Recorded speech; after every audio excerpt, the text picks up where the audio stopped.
What's up mga bossing? For today's video is may ituturo akong tricks na pwede nyo pagkakakitaan or pwede nating pagkakakitaan gamit ang ating Gcash. Yes po, gamit ang ating mga Gcash apps.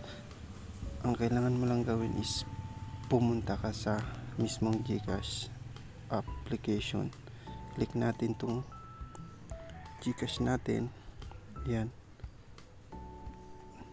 Ito yung main dashboard ng Gcash. So dito sa Gcash is hanapin mo yung E plus rewards. Ito siya guys. E plus rewards. Then click natin yan. Dito guys is pwede tayong manalo ng ito siya guys 100,000 pesos na cash sa pag-i-spin lang natin sa application na ito. So try natin guys, open natin yan. Then dito is wala na akong chance, 0 chances left na ako since ginamit ko na siya kanina.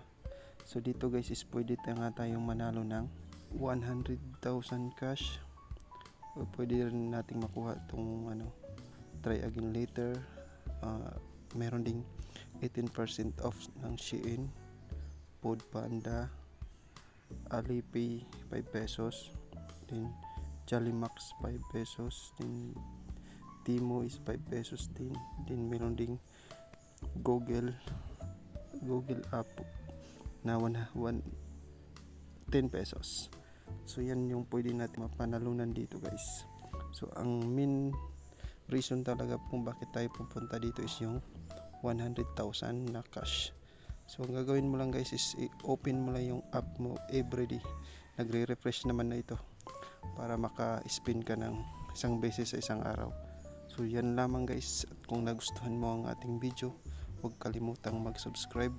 Paki-hit na rin ang notification bell para updated ka sa mga videos na i-upload ko. Salamat.